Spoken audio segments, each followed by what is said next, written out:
Hello, everybody. Thank you so much for being on time. We will be starting our session very soon, but for the sake of the rest of the participants who are trying to sign in, we'll just wait for maybe 15 seconds or so. But in the meantime, please make yourself comfortable wherever you are. Grab your lunch, grab a drink, maybe a glass of wine if you like. Make yourself comfortable, sit back and relax. We'll start soon.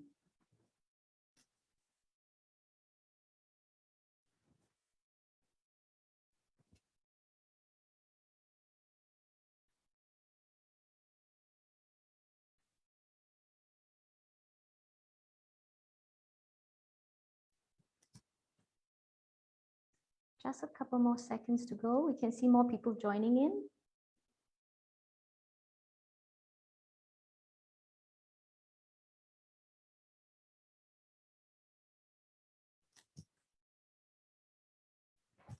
Great. I think we've got enough people joining in already, so we are ready to go. First of all, a very warm welcome to our Brown Bag Lifestyle series brought to you by Headhunt in partnership with the Beverage Clique.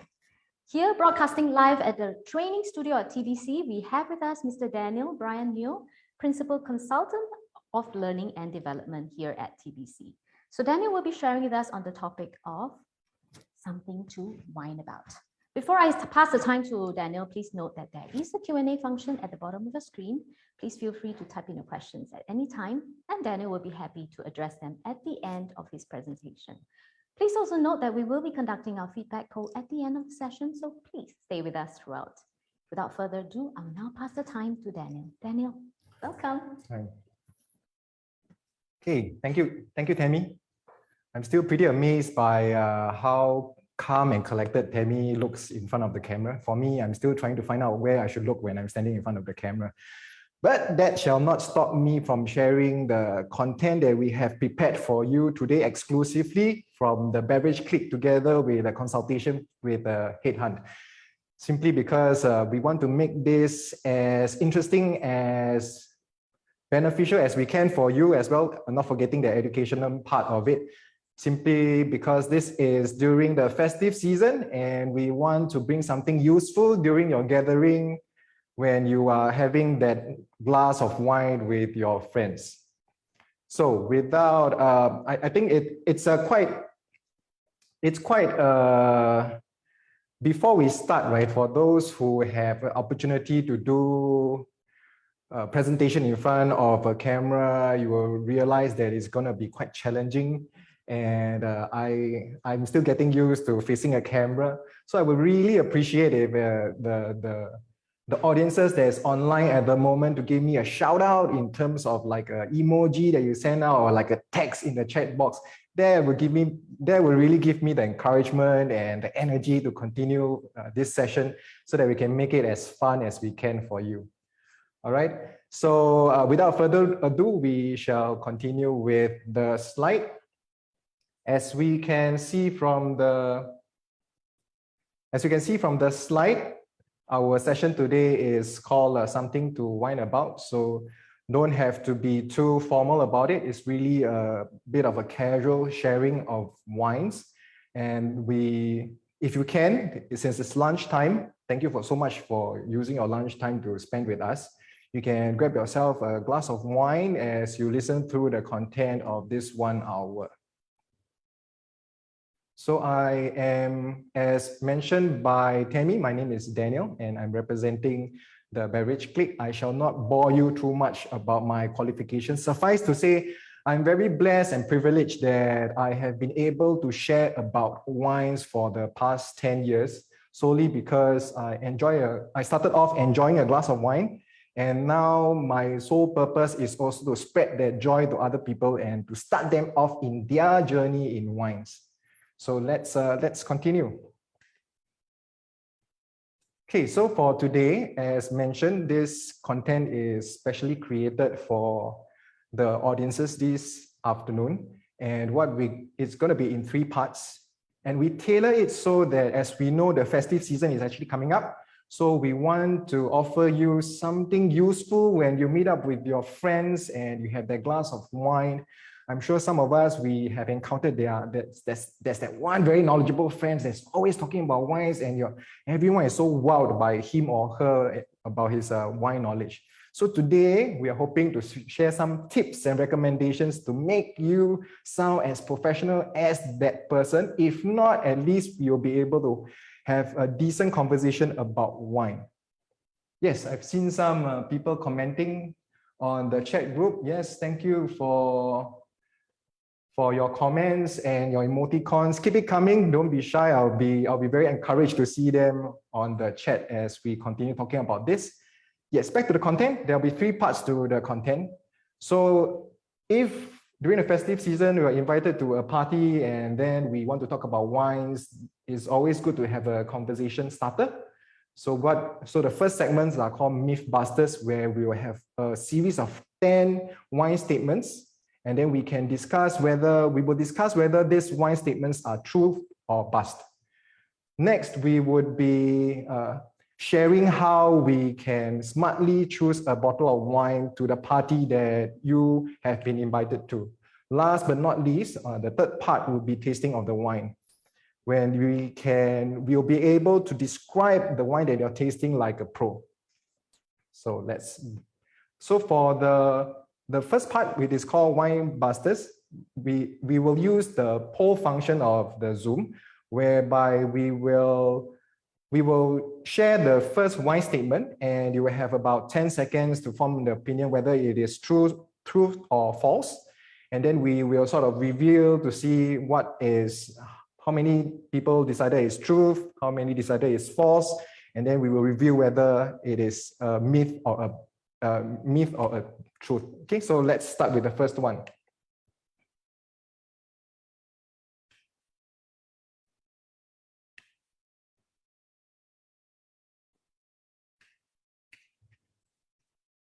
Okay, so yes, right.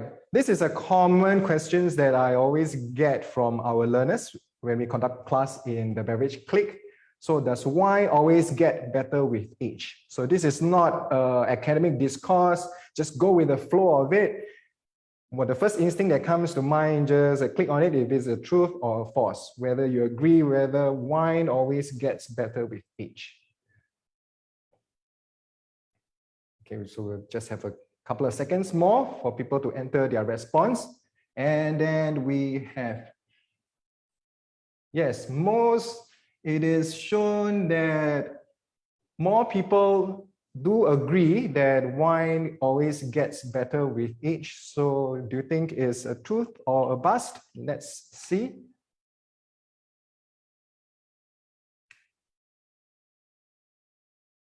Okay, so for this particular wine statement, it is a bust, because for most wines, majority of the wines, I would say almost 80% of the wine that is sold in the market is meant to be drunk young. Simply because from an economic sense, the winery needs to be sustainable. So majority of the wines that they sell would be for the mass market. Only 20% of the premium wines that they sell are meant for aging. So it depends on the bottle of wine that you're buying. Is it the everyday drinking wine that is supporting the winery, or is the special bottle that they use the revenue to support that is meant for better aging? Okay, so that's wine myth number 1. We go on to wine myth number 2. Okay, so this is a common wine statement for people who enjoy a glass of bubbly or champagne. So a silver spoon will keep your face fresh. So what it means is after you open that bottle of champagne, you will take a silver spoon or a metal spoon and put it in the bottle of your sparkling wine, and that is supposed to keep the fizz. Okay, so let's see how many of us agree or disagree to this particular statement. Yes, we have polls still coming in. All right, so that's the end of the poll. And as we can see, most of us believe that this is a bust. Okay, I assume that some of the audience here today has a bit of knowledge of wine, or they've attended classes in the beverage clique as well. I'm not too sure. We shall find out. So let's see. Yes, it is a bust. It came this wine myth came about in the past, where they believe, where technology is still not so advanced, where they find that the metal is a good conductor of heat. So when it's cool, it actually cools the surrounding wine quicker than when it is not protected. So in that sense, they will keep the wine fresher, and it also keeps the bubbles fresh. However, it is better to invest in a proper wine stopper or a champagne stopper to keep that bottle of bubbly fresh. Okay, so wine myth number 3. Screw caps wines are low quality wines. So how many of us believe that to be true? This is probably one of the statements that would be made to us by the sales staff in a bottle shop, or it may be something that generally you would come across when people are talking about wines when we wish to purchase a bottle of wine. So how many of us feel that it is true, and how many things it is false? Okay.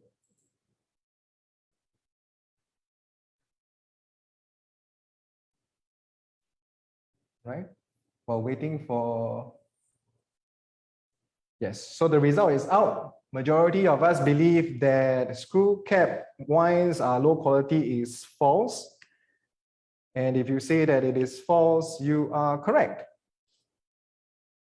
This statement or this myth came about because in the beginning, where screw cap was introduced, the take-up rate for screw cap wasn't high. So a lot of winery that uses screw cap, they do use the screw cap for their entry-level wines. So that's hence the perception of the wine. And because when people use screw cap, they believe that screw cap does not allow the wine to evolve in the bottle.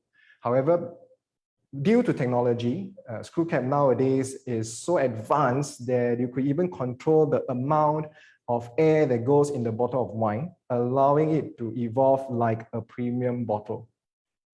And even some of the premium wine labels are also gravitating towards screw cap, because screw cap has lesser chance of having a cork taint, which is a wine fault in the wine. So going on to the next wine myth. So great wines have great legs. Great wines have great legs. Let's have a closer look at what we mean by great wine have great legs.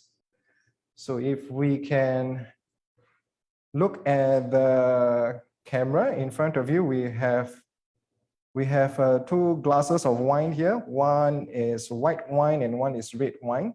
So both whites and reds would have legs. Or what is legs? Let me demonstrate with the red wine because it will be much clearer. So when we talk about legs, you need to swirl the wine in the glass first. And as the wine subsides, you will find that at the side of the glass, they may form, if you can see. Let me see if I can get an angle for us to see the legs of the wine. Yep, if you can see, yep, you can see the legs are actually forming from the side of the glass. So these are the tiers, or what do we call legs. So the question is, does a great wines equals to having great legs? So what's your take? Let's have a look at the poll. It's a half-half from the results. Half of us believe that it can. So coming back to our slides.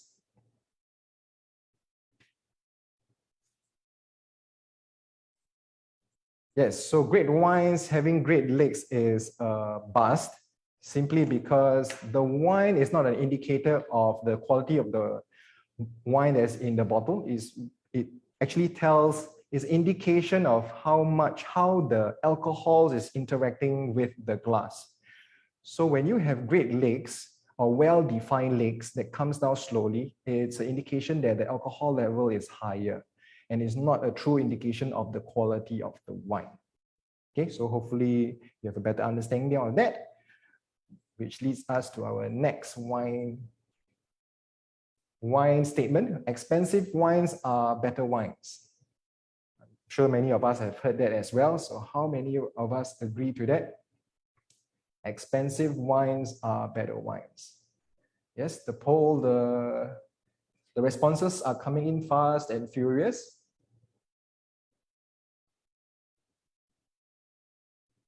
Yes, and the Beverage Click has also posted on our chat that do stay tuned until the end of our session because we have an exclusive and exciting surprise for the audience that has joined us for this particular session. Okay, so the poll has closed and majority of us feel that it is false. Let's have a look. In this particular instance, it's actually true. Most of the expensive wines are better wines in the sense that we always correspond quality to price. And especially in the Singapore context, when the wine is of a better reputation, generally that would command a higher price. But does it mean that it is cheap wines are lesser wines to drink? Not really, because using an analogy, if I'm somebody who enjoys a bottle of $30 wine, I could probably drink it every other day, which is perfect for some of us who enjoy a glass of wine before we go to sleep at night. But if your taste is, you like something that costs about $300 a bottle, that probably you will not be able to drink that often, that particular bottle, and only special occasions that you drink. So when it comes to wine, it's really also very subjective on your preferences. And that is something we need to consider when we are choosing our wines as well. Going forward, we are halfway there. Now we are going to number 6. In poor vintages, no wines are any good. So vintage is basically the year that you see on the label of that bottle of wine. It means that that is that particular year where the grapes are harvested to be made into wines. So does a poor vintage or poor year that the wine is made means that the wine is no good? So now the polls are open and the responses are coming in. So as you collect all these wine statements, this can be used as interesting conversation starters in that party that you are there and you want to, when you're pouring a glass of wine or pouring a glass of red, that's a good starter for your conversation. So let's see what is the result for this. This is actually a little bit closer. We have majority believing that poor vintages does not equals to no wines are any good. That is false. And for those who believe that, you are absolutely, oops, okay, right, you are absolutely correct. There is a saying in the wine trade or in people that makes wine, anyone can produce a good wine in a good year.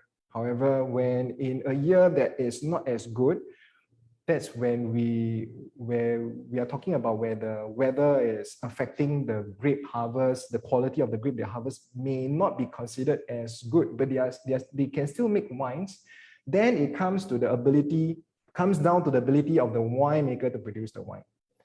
And if you drink a particular label, you will realize that in vintages where they are considered to be lesser or not so good, the prices for that wine would actually be lower. So it's a good opportunity for you to then try more premium wines in a lesser year at a lesser price, but it's made by the same wine producer with the same skills that he have made the wines in good years. And that could give you an indication of how the style of that wine is at a fraction of the price. So next, number 7. Number 7 would be, the statement is all wines worth cellaring are red. Do we believe in that? Let's start the poll and you can click in your responses. Again, don't think too much about it. It's really just fun, easy, relaxing. Just go with the flow. What's the first instinct that comes in? Okay, responses are coming in fast and furious again.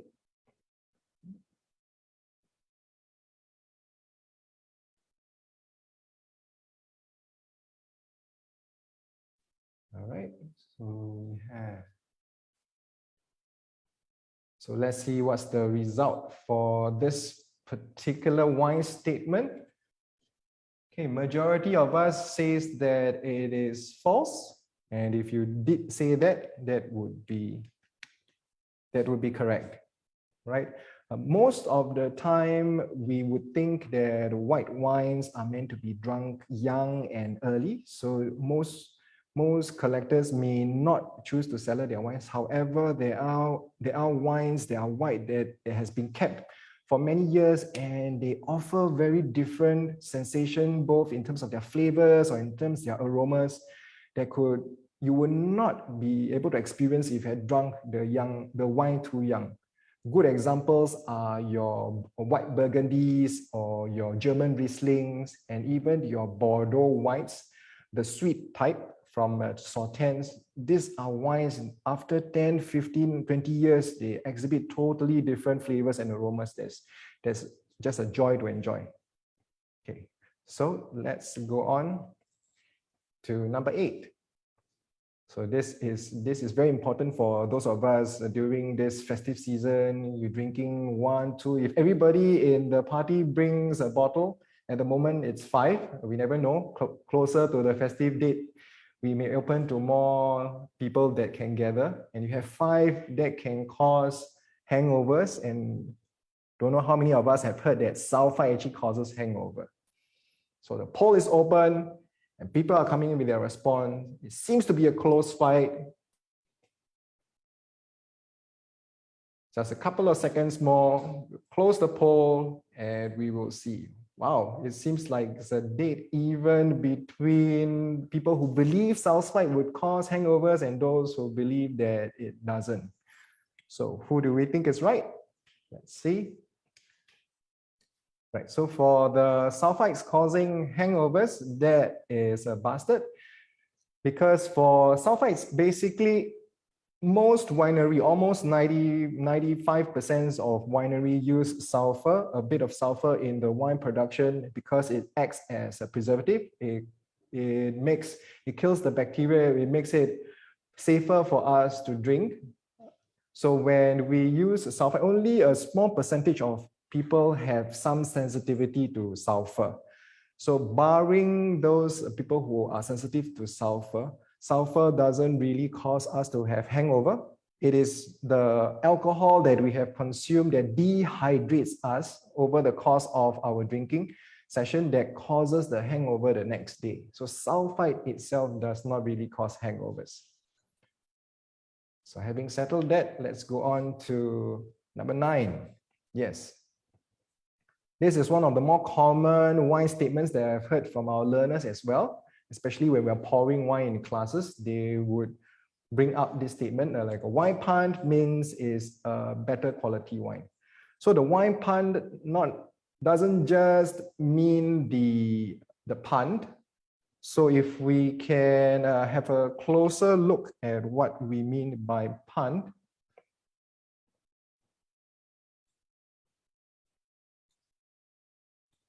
So if you can see here, the pund would be this indentation right at the bottom of this bottle. As you can see, there's an indentation here. So the poll is asking whether if you see a wine pund, or the deeper the pund is, the better the quality of the wine will be. A subcategory would also be the weight of the bottle. There's also a perception that if the wine that you're carrying, the bottle of wine that you're carrying weighs heavy, means it's a good quality wine. How many of us believe that?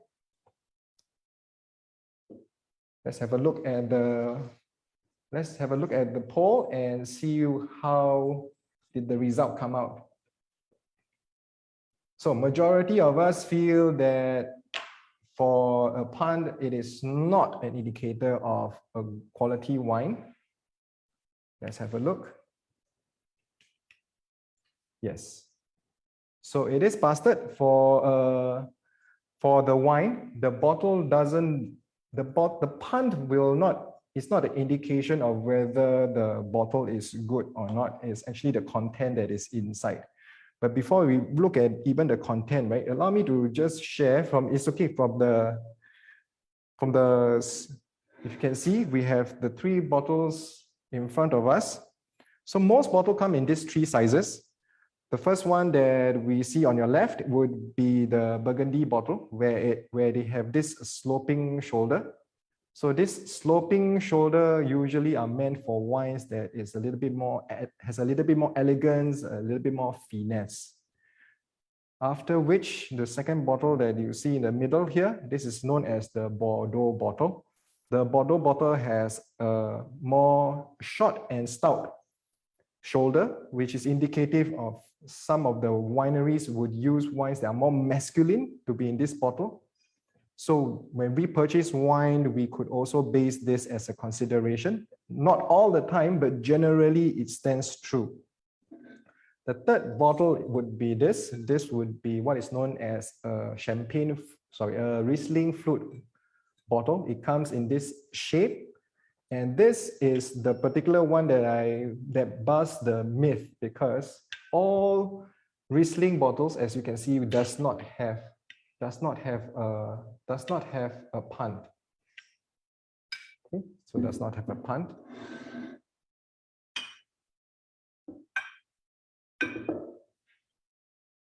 Okay, so yes. Moving on, we will look at the last wine myth to decide whether it is true or not, which comes to wine and food pairing. So I'm sure many of us would have heard this particular wine statement.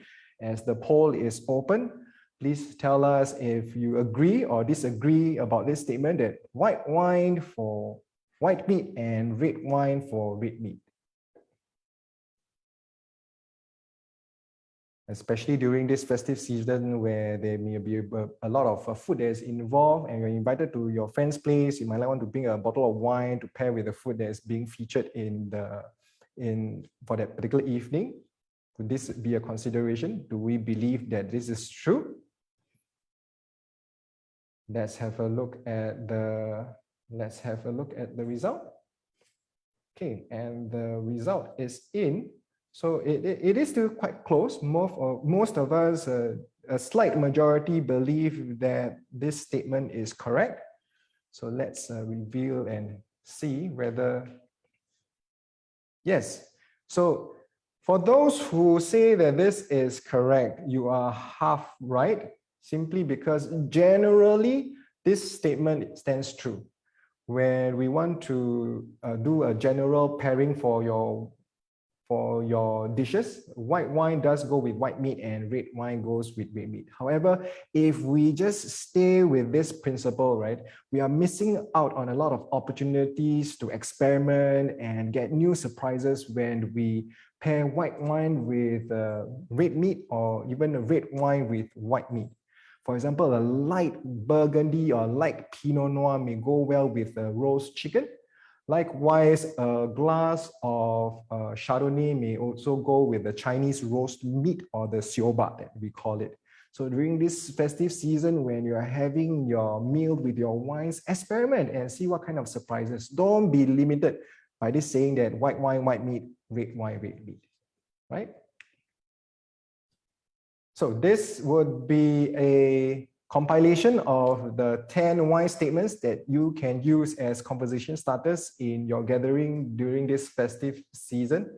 So next, we would go on to the part 2. So now that you have a conversation starter, you would need to bring a bottle of wine to your friend's place. So how are we going to go about choosing that bottle of wine? And all will be revealed in the next slide.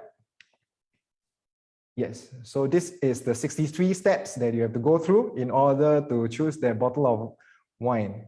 And we have nicely presented to you in infographics, so you can use this the next time you go and choose your wine.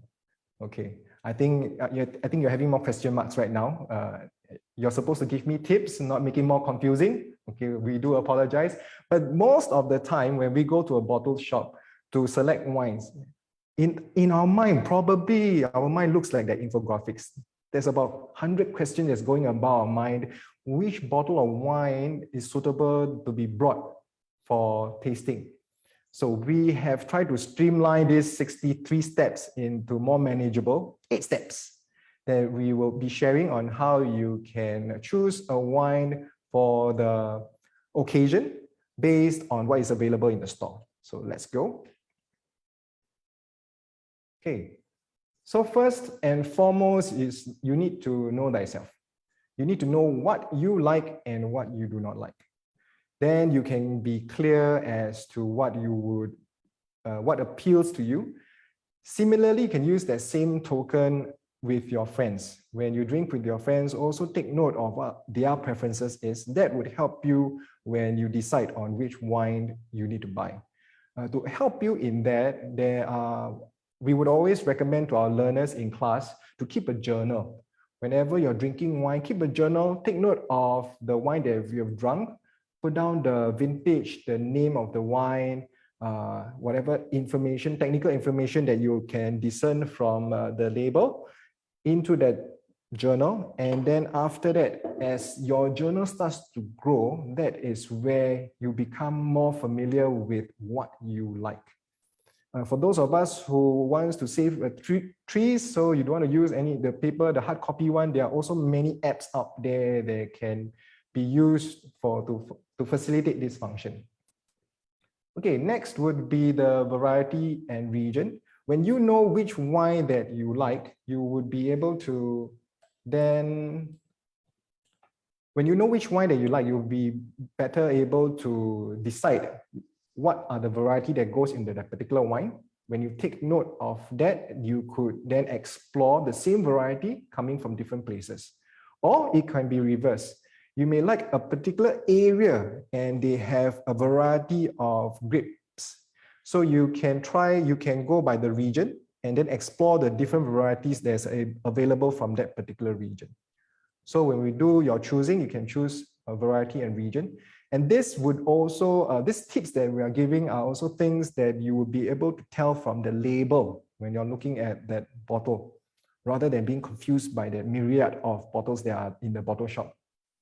The next thing that we can get information from the label would be the alcohol percentage.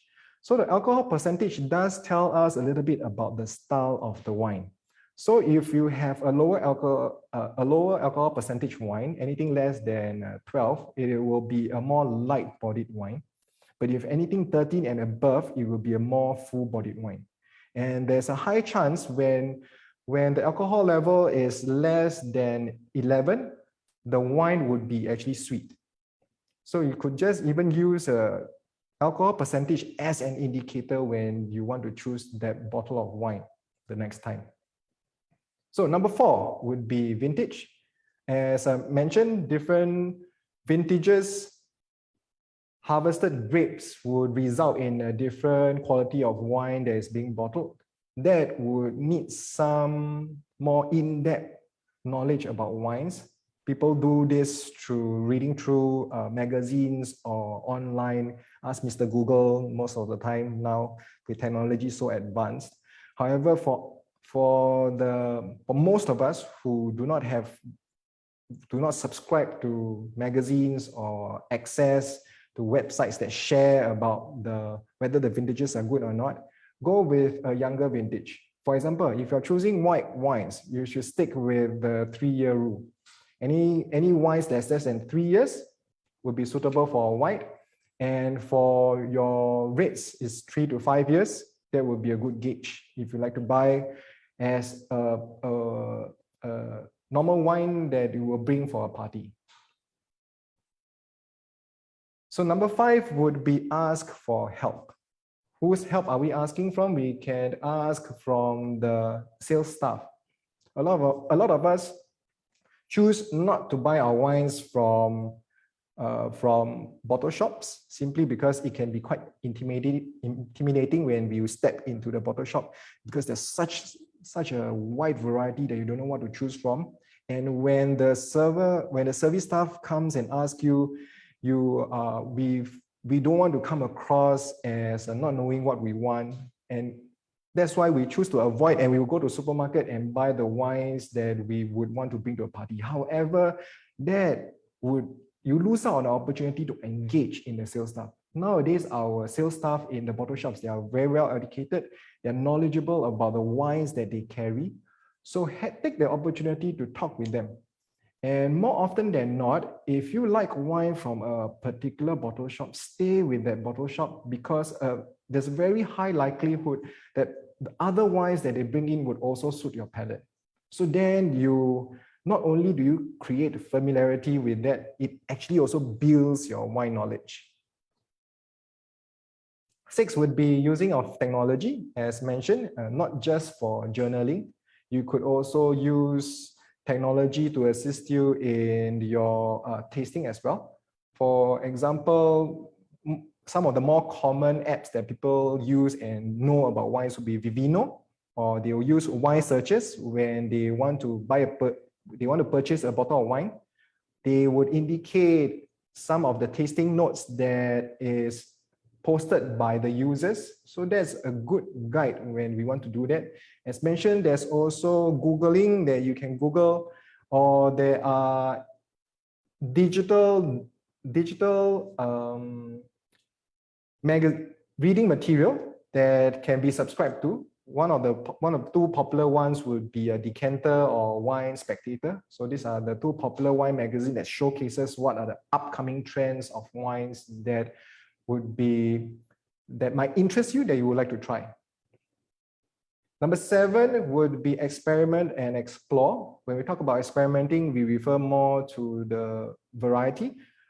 Experiment with different variety. You may like Cabernet Sauvignon, but you can increase your palate by trying other reds like Merlot or Tempranillo or Pinot Noir. Don't limit ourselves to only one particular grape variety. Experiment with new varieties and you may be surprised by what you drink from the bottle. Exploring, you can also explore the different regions. If you like one region from France per se, like Bordeaux, and you drink most of the wine that is from Bordeaux, try the other regions in France as well, like Burgundy or from Loire or from Rhone, that may offer you similar styles. It may not be the same grape, but they may offer you similar styles that you will come to enjoy in time. Last but not least is to educate.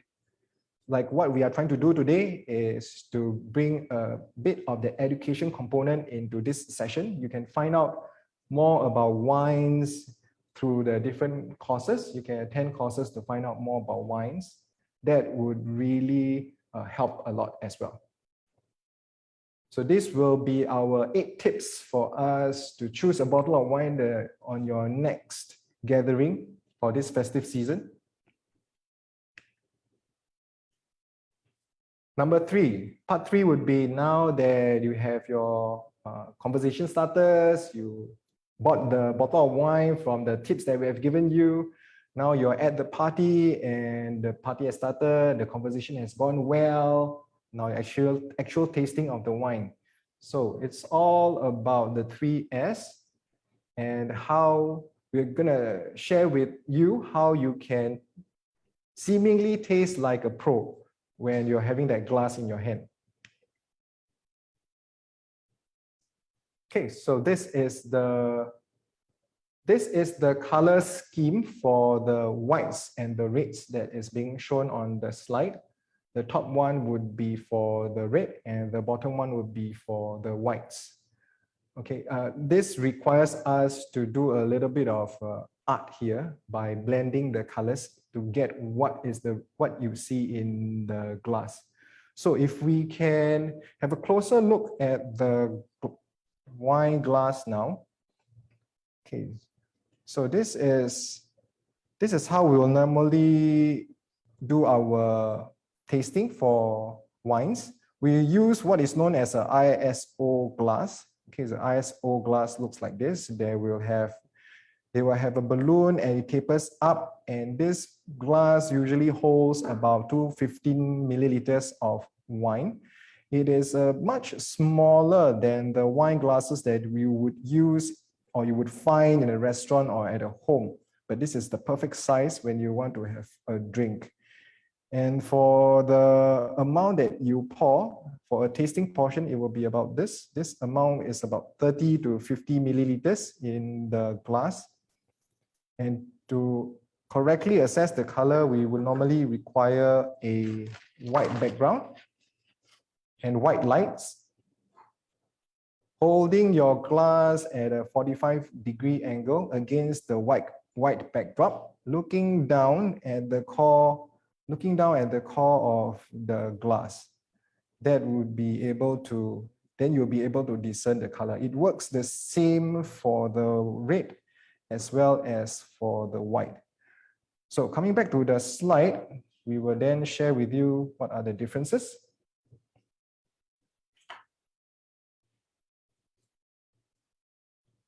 So if we can see from the slide, for the reds, the top picture for the red wine, the color is more discernible at the rim. The true color of the red wine is more discernible at the rim of the glass compared to the core or the center of the wine.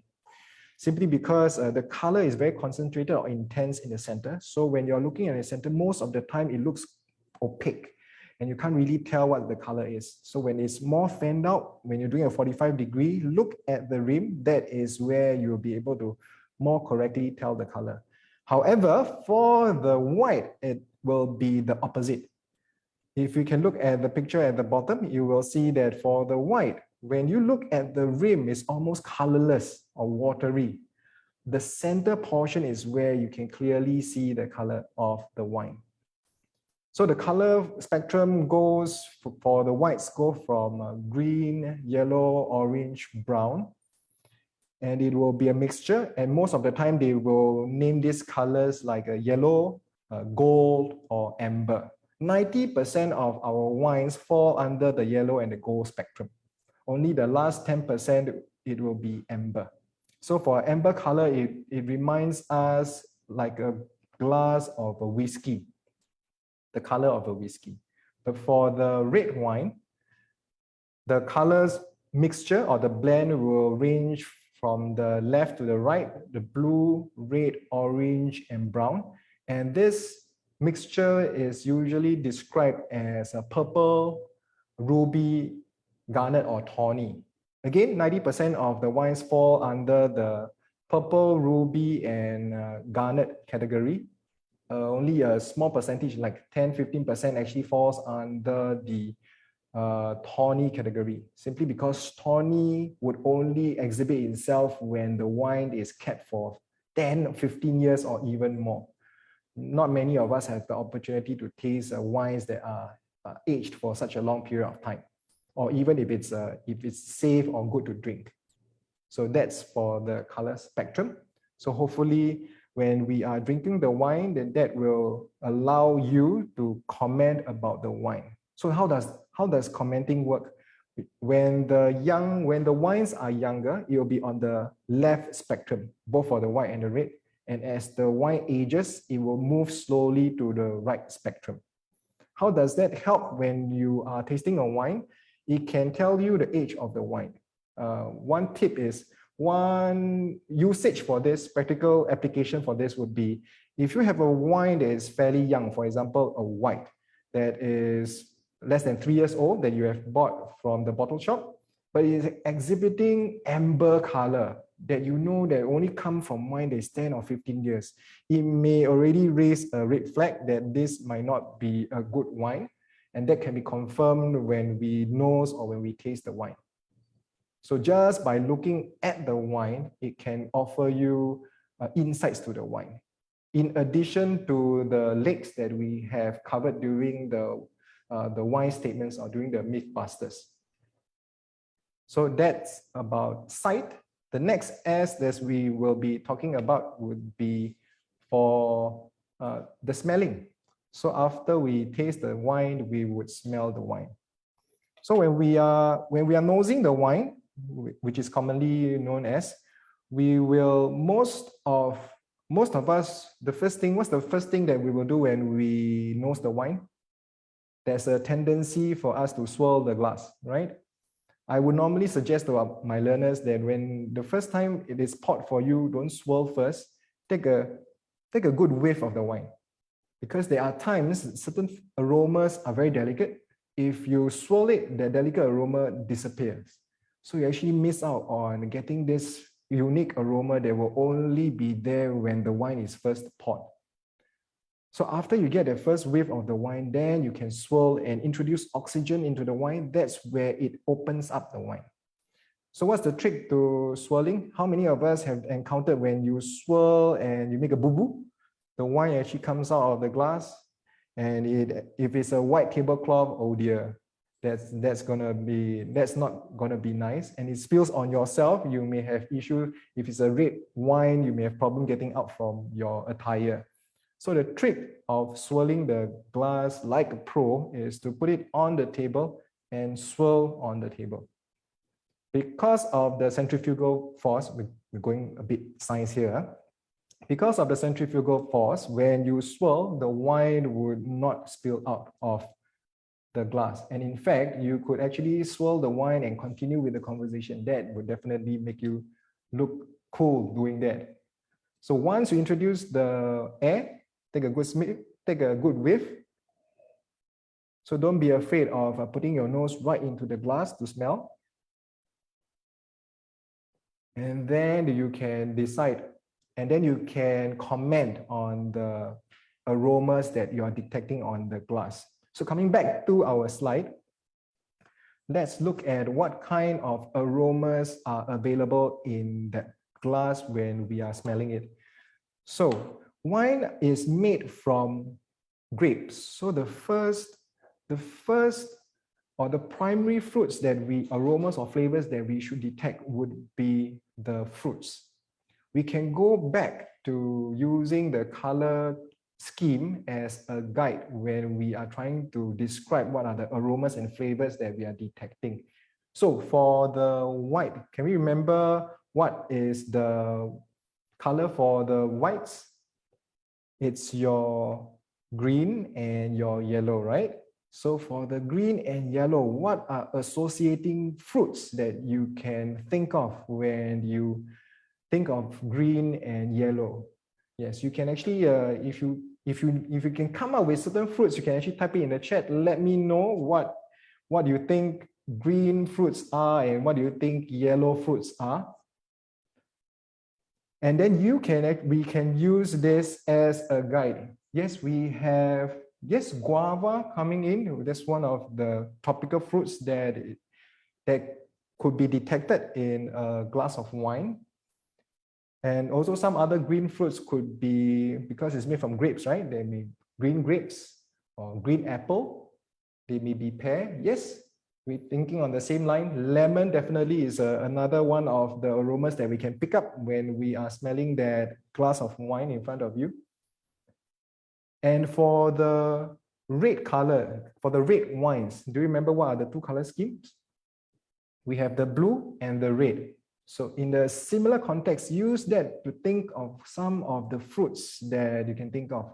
So for blue grapes, yes, that's right. Lemon is commonly detected in a glass of wine. Definitely blueberry is one. Blue maybe for some of us may find challenging because I think I can only think of blueberry. So associative fruit would also be your black fruits. So blue starts with B, so it can be blue or black fruits. So it can be your blueberry, your blackberry, your plums. These are the ones, right? And then for the reds, how about the reds? I suppose we would have more choices when we come to red fruits. Red fruits, we have your cherries, your strawberry, your raspberries. So these are flavors and aromas that you can detect, and it can use the color chart or the color scheme to help you in detecting those flavors and aroma. So after you get the primary aroma and flavors, next we would go on to the secondary aromas. These are human influence flavors and aromas that can be detected in the wine. So what are some of these human interventions? They could be from the use of yeast in the making process.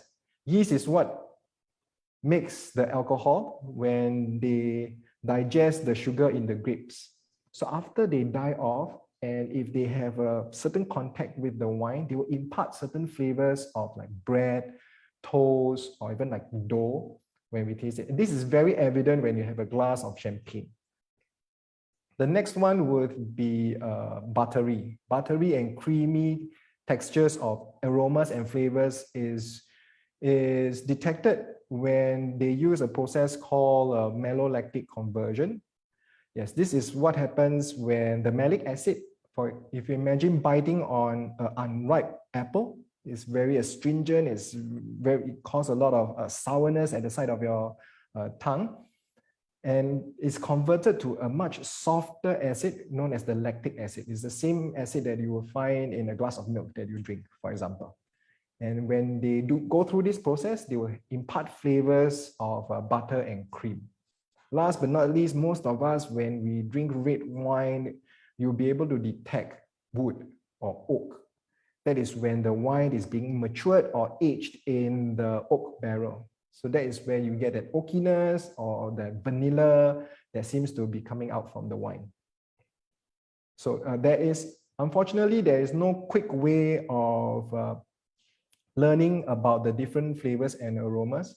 This reminds me when I started my journey in sommeliership, where we found out that when the class started and my course mates were describing about the wine, they described, oh, I detect lemon, grapefruit, and there's a bit of grassiness that's coming out. So when I took the wine and I took a whiff, I only detected alcohol. Okay, I don't know about you. That's what happened to me. Then when we were tasting the wine, again, all the flowery language starts to come out. Yes, it is not just lemon. It's like a freshly plucked lemon. You say, no, not just freshly plucked lemon. It feels like the lemon zest. You just peel off the skin. It's a freshly lemon zest, lemon oil. Then when I was tasting the wine, I was going, okay, it tastes like alcohol to me. So I was looking over my shoulder and my partner, and I was like, are we drinking the same wine? So during the break time, I went for my facilitator and I said, I'm pretty worried, Daniel, for example, because whatever the course mate is smelling and drinking, I can't get anything out of it. So my facilitator told me, don't worry, that's normal. Because if you don't drink regularly, you only detect what is most prominent in the glass. So in this case, in wine, the most prominent component would be the alcohol. So you will need to get your palate used to the alcohol before those aromas and flavors will come up. Yes. I give you this long, big story. It actually tell you to drink more. So when you drink more and your palates gets developed, you're used to the alcohol, that's where the aromas and flavors will come up. How can you do that? That is where you can either read about the tasting notes. Whatever bottle that you are buying from the store, they'll come with the tasting notes. They'll be able to tell you what are some of the aromas and flavors. That's one way.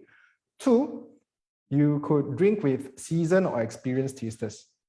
Through this engagement, you will be able to find out what are some of the more typical flavors and aroma that exist in a particular variety or come from a particular region. Or three, you can attend a class. That's where you will learn a more structured approach to appreciating wines and what are the relating aromas and flavors that are there. Okay, so that's for the smell element. If we go back to our slide. So when we taste the wine, for for most of us, when I conduct our classes here, most of the learners have difficulty in picking up the different aromas and flavors. Then how then can we still sound like a professional when we are tasting the wine? We go back to basics. We look at the primary taste flavors similar to food. The 5 basic flavors that we get in our tongue, for example, the sweet, sour, salty, umami, bitterness, but we concentrate on 3, which will be sweet, sour, and bitter. So sweetness is detected at the tip of your tongue, the acidity is at the side of the tongue, and it's manifested by the amount of salivation that is created when we drink the wine. The more sour it is, the more we will salivate. And of course, then we can also look at bitterness. Bitterness is something that we do not wish to have in a glass of wine that we drink. However, a small, minute amount of it may add to a certain complexity of the wine, but that depends on the tolerance level of the person that's drinking wine. Some people are very sensitive to bitterness, and once you get bitterness in our palate, it's very difficult to remove it. 2 other things that I would like to share for sipping would be also tannins. Tannin will be one thing that you will get when we are drinking red wine. And a lot of times, many people are not able to grasp the concept of tannin. In the Singapore context, when they drink a wine that's high in tannins, they'll say, this is siap-siap. Okay, so for the uninitiated or for our foreign friends, not from Singapore, siap-siap means it has this astringency and this drying effect that is coating usually on the tongue and the gums of your palate. So the more drying out it feels, the higher the tannin is. If we still cannot get what I mean about tannins, go and get 2 or 3 bags of bo tea and make into a strong cup of tea, let it cool down and take 1 big sip of it, 1 big mouthful of it, let it coat your palate, you will get the same sensation. That drying out sensation you get from that tea will be the same. So having said this, when we drink wine, it is important to take a good mouthful. It's different from drinking socially. Take a good mouthful, let it coat your palate, and for at least 10 seconds, so your mouth can interact with the wine before we are able to talk about all these tangible flavors, right? The last one I would like to share would be the after tasting the wine, after talking about the wine, how you need to form a conclusion. So to form a conclusion of the wine, yes, now there's these 4 pointers that you can use to rate the wine that you have drunk. This comes up very commonly when people pour you a glass of wine that they have brought to the occasion, and you drink it, and they're like, so how do you think about the wine? More often than not, we will politely say, yeah, it's nice, but what's nice about it? So if we can enhance that with certain pointers, that would make that conversation much richer, and the person who brought the wine will feel better about themselves. So those 4 pointers that we would like to share would be, it comes with the acronym BLIC, B-L-I-C, where B stands for balance. Going back to our sipping, the sweetness that we get, the acidity that we get, the bitterness, tannins, and even the alcohol that we get, it shouldn't dominate the wine. It should be well balanced, it marries each other nicely. So if that is the case, that is considered a good wine. L stands for length. How long the flavors or aroma stays in our palate after we drink it. So the next question to me would be, Daniel, how long is considered a good length? A good length would be any time if the wine stays in, the aromas and flavors stays in our palates for 5 to 10 seconds, that will be considered a good length. Intensity is the amount, how intense you get the flavors and aromas from that glass of wine. The intensity, if you have to smell very deeply in order to get the aromas, or you have to really taste and figure out if there's an aroma or flavor that exists in the wine, then that is not very intense. For intense wine, when you smell, the flavors and aromas should come very quickly or very naturally. And when we taste, the flavors and aromas would also come out in the same manner. C would be complexity. So in terms of complexity, if you can detect at least 3 aromas or flavors, it would be considered a complex wine. So how can you put this into practice? So for example, a glass of red that you have drunk, you can mention that, oh, overall, I think this is a good wine simply because it has good balance. None of the acidity and the tannin is overpowering each other. And I really like the length of the wine when I drink it. It really stays in our palate. And even after I'm talking for a while, it's still there. I like the intensity of the flavors that I'm getting, that red fruits of cherries and raspberry is very easily detected. Yeah, and I find that there is complexity in this wine. Not only do I get fruits, I also get that oakiness and that creaminess from this wine. When we are able to incorporate all this component, that makes the evaluation or the rating of the wine much more richer, and the person would look at you differently and say, hey, what did you do that allows you to do that? And you can tell them you came for the Brown Bag series, okay? So having shared that, so the more ticks that they have on the Blick, you would be able to, the more ticks that you have on this Blick format, the better you will be able to share about the wine. Last but not least, it comes to practice. It's about practice, practice, and practice. If it's like learning a language, if you don't use it, you tend to lose it. Similarly, when it comes to different techniques, the more you use it, the better you will become using it. So yes, we have we've come to the end of the presentation. So we hope that this has been useful to you, but please stay on. We will next go on to the Q&A or some of the questions that you have posted in our segment. And for this section, we would like to invite Tammy back. Thank you, Daniel. Thank you. So that I feel less lonely. Okay. Yes. Because I have more questions for him. Oh, okay. Okay, we can start. She didn't tell me that. Okay. Yeah. Let's help you with the Q&A. Yes. This is the awkwardness I was talking about. Okay, yes. Okay, so. Okay, I can read for you. Would the wines served at the hotels be any different from wines sold in the supermarkets? A feedback I heard was that the wines from the hotels seem to taste better. Okay, I have a strong feeling that the person who told you that works in the hotel, or it works in the F&B from the hotel. If the bottle happens to be the same, more often than not, what you get from the bottle that is bought outside of the hotel should be the same. And in fact, if you drink a bottle of wine from the hotel, the price of that particular bottle would be higher. The only thing I can comment about wines that is bought from the hotel, it could be they have a better storage of the wine. When it is better stored, because part of what makes wine good is about the preservation. When it comes out of the winery, they go through many touch points before it reaches the consumer. So if the temperature is not well controlled, the wines may change and get affected when you drink it. Hotels being much more organized and they have much more equipment that will allow them to store their wines better.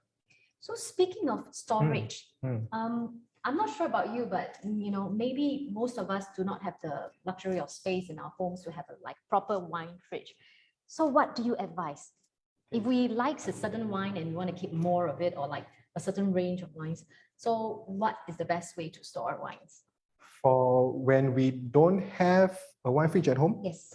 Okay, if you don't have wine fridge, storing of wine is all about temperature control. So it doesn't matter, it can't be too hot, because when it's too hot, you're actually cooking the wine. It causes the flavor to evolve sooner than it should. It should be at a constant temperature. If you can keep it at about 20 degrees thereabouts, 25 degrees thereabouts is perfect. So what most people I've heard, or what friends telling me, okay, you can keep it in the underneath your bed, wrap it with newspaper. I'm not too sure. Okay, if you on your aircon 24 hours in that particular room that you're keeping the wine, yes, please go. But by all means, go ahead and do it. If not, the best way would be without a wine fridge would be the fridge actually. The only thing is when we use fridge, right, it's not meant for long-term storing. You are talking about if you are talking about less than 3 months storing, that's perfect because it needs to be chilled in order to drink it, especially in Singapore context where it's hot. If it's not cold enough, you can't detect the flavors and aromas as well. Right. So thank you for that. But what about the correct temperature for storing white wines versus red wines? Or is there a difference? Or should we just put everything into the wine fridge? Okay, that's a good question, and it's unplanned. Okay. Okay. So the when it comes to serving temperature, we go back to history of how wine is being stored. In France, for example, that's where most people, when we talk about wine, that's where they will remember. So in France, wine is stored in caves or in cellars, underground cellars that is dug out, and the average temperature is about 15. So we recommend for those of us who has wine fridges, right, minimally you should set your wine chiller at 15 degrees. So it replicates the cellars in France in the same temperature zone. However, it's different from the serving temperature of the wines. So for red wines, it's perfect because serving temperature is about 13 degrees to 18 degrees Celsius. But for white wines, it will be about 7 to 13. And for your sparkling or even your sweet wines, is about 6 to 10. Oh, right. Yes, so for whites and your sweet wines, right, it will be a bit too warm if you set your temperature at 15. So they would have to have additional chilling when it's brought out from your wine fridge. They can chill it in a wine bucket with ice, salt, and water. That will quickly bring down the temperature. But that's a lot of work to do. Yeah. A lot of people, what they'll do is they'll bring down the temperature of their wine fridge.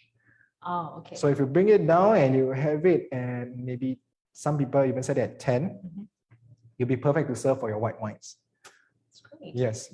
Thank you. So one more question from me. When we have purchased a bottle of assumingly very good wine, how long do we decant it for? Or do we need to decant? And how do you know how long to decant for? Okay. So decanting is another 1 hour session. So we'll give you the short version of it. Decanting very much depends on 3 components. Okay, one is more for showmanship, especially in a restaurant. Or a hotel, as mentioned in the Q&A, right? If you buy a bottle of wine from a hotel restaurant and it costs you a few $100s, you may want to showcase it in a proper manner in a decanter. And when you pour it, it looks very nice with all the glassware. So that's one reason why people decant. The second reason why people decant is because of sediments. Okay, sediments can occur in young wines or old wines, depending on whether the particular bottle has been filtered. If the wine is filtered, then they may not have sediment when they are young, but they will still create sediment when the wine matures and is older. So when either serving a very old wine or wines that is not filtered, then we go through the decanter process to separate the sediment from the wine. So the question is, does sediment actually affect the wine that we are drinking? It doesn't, because it comes naturally for the wine, but it doesn't taste good on the palate. Yeah. So that's why people will choose to decant it. Okay, thank you. So we have one question from Wendy. It is the second cheapest wine on the menu. Is the second cheapest wine on the menu the best choice if unsure of what to choose at a restaurant? Is that a myth? Second cheapest wine is the best choice if... Yeah. So instead of going for the most expensive, is the second most, the cheapest. Instead of going for the cheapest, so we go to the second cheapest one. Is that the best choice? That is the best choice if that is within your budget. That is within your budget. So it actually comes back to the 8 points that we shared about choosing the wine. It's not so much about the price of the wine that the restaurant has, but about the 8 pointers that we shared. You need to really know about yourself, know the grape varietal, know the region that it comes from, and to have a journal to keep track of what you find is interesting. Read more about it, attend courses, and from there, in future, you can make a more better decision when we talk about choosing a particular wine, and not just the determinant that comes from pricing. Yes, that's good advice. Yeah. So we have That's a good question, Yeah. actually. Another question from Miss Kringlow. How to know if the wine is overpriced? So again, pricing. Yeah. Yes. Okay. I think pricing is important, especially during this period. We are very familiar with online platforms, and we realize like a lot of things that is sold in the shops, we can actually buy at a fraction of the price online. So similarly, when it comes to wine, right, I'm sure a lot of us would have resources. As mentioned earlier, Wine Searcher, there are many platforms. We are not advocating that you should go to any particular one, but one that some of us are familiar with is known as Wine Searcher. If you go on to winesearcher.com and you key in that particular label that you're looking at, it will come out with the average pricing of the wine. From there, you can have a better idea of the price that you're paying. But we need to bear in mind for our Singapore viewers, right? For Singapore pricing, there is a high component of taxation involved in the price. So the average price includes wines that are sold around the world. So they may come in places where there is no taxation. For example, wines that are sold in the EU do not have taxation if it's made from there. So we just need to bear that in mind. Okay, thank you. We have a very interesting question. What are your recommendations on pairing wines for vegetarian and curry dishes? Okay,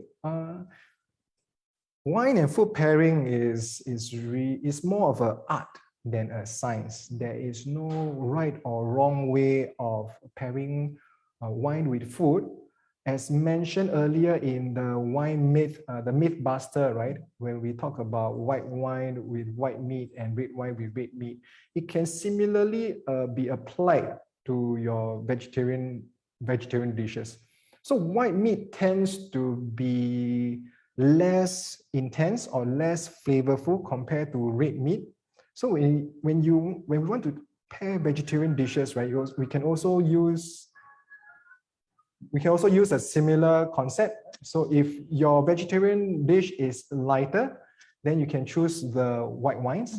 And if it's more robust and more flavorful, right, you can choose the red wines. Very good. Thank you so much. We'll have one question from Abigail. What are the unique flavors or characteristics of red wines produced by different countries such as France, Spain, Italy, and South America? Oh, wow. Okay. That's another question that we can fully expand on if you attend the next Brown Bag series or when you come for classes at the Beverage Click. But the short answer to that would be, it depends on the variety of the particular grape. So remember the color scheme that we shared during the session? For the whites would be the yellow and the green, and for the reds would be the blue and the red. So when it comes to white wine, they will exhibit all these white and green fruit flavors for a start. Of course, there's actually many. There's also spices. They can also detect some floral notes in it. But for a start, look at the fruits, because wine is made from grapes. So look at the yellow fruits, green fruits for your whites, and look at red fruits and blue or black fruits for your red. That would be a very good starting point, regardless of the country that the particular variety comes from. Great question. We will have the last question. What is the difference between full-bodied versus medium-bodied red wine? Okay. Yes, full-bodied and medium-bodied red wine is about the mouthfeel of the particular wine that we drink. So if for lack of a better way, an easier tip that we can use to gauge body could also, even without tasting the wine. So this is a cheater's cheat sheet Okay. for you. So just by looking at the alcohol percentage, you can have an idea of whether this is a medium body or full body. As mentioned, anything below 12 is considered light bodied.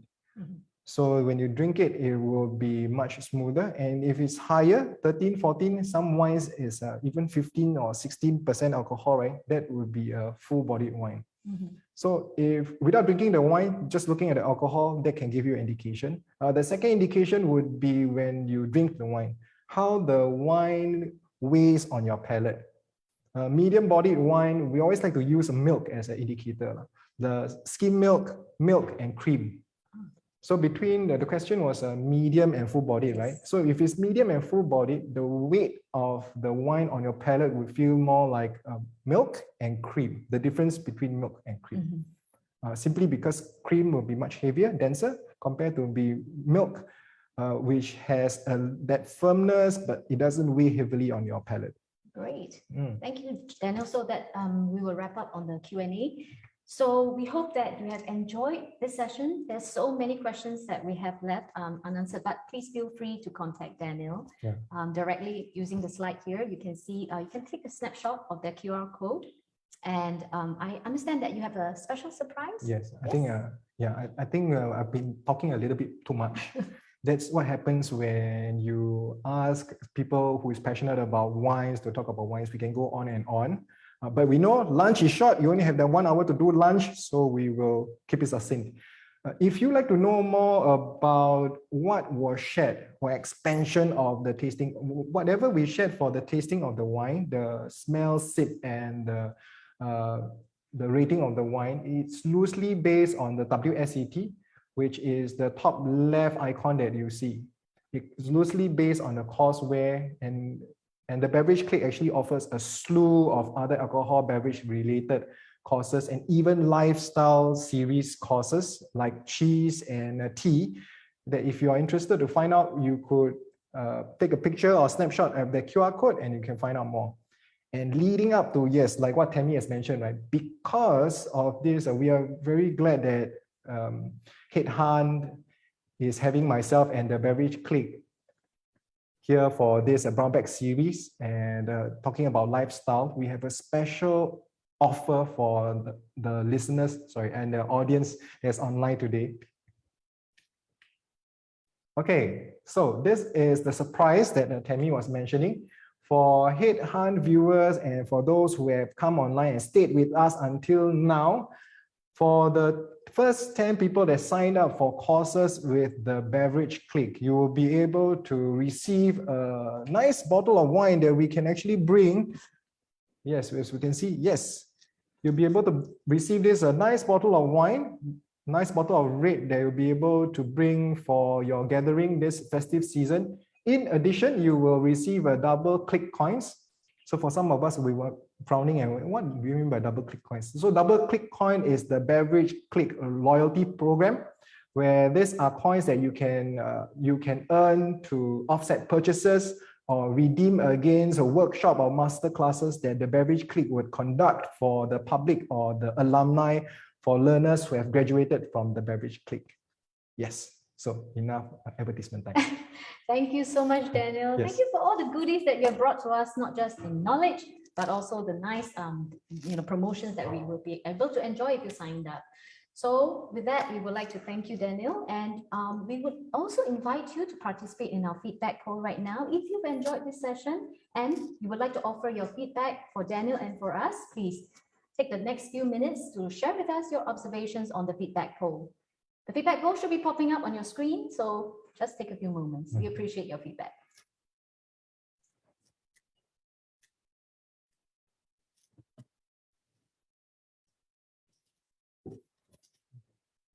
So this is like a American Got Talent, is it? Is the whether I make it or I didn't make it for the session? I'll make it. Okay. Am I able to come back for a second season? Okay. Of course, we'd like to see more of Daniel, right? Okay. Great, thank you. Don't give them additional pressure. Great. Thank you so much for your feedback. Thank you very much for joining us today. We hope you've enjoyed yourself. Now, we would like to let you know that this marks the end of our Brown Bag Lifestyle series brought to you by Headhunt in partnership with the Beverage Clique. We will wrap up our session for this year, but we will be taking a break and coming back in 2022 with more exciting brown bag sessions for you. Please stay updated on our website, masterclass.sg. With that, we would like to end today's session. On behalf of Headhunt and the Beverage Clique, we want to wish you Merry Christmas, Happy Holidays, and a Happy New Year. Okay. Bye. Bye-bye.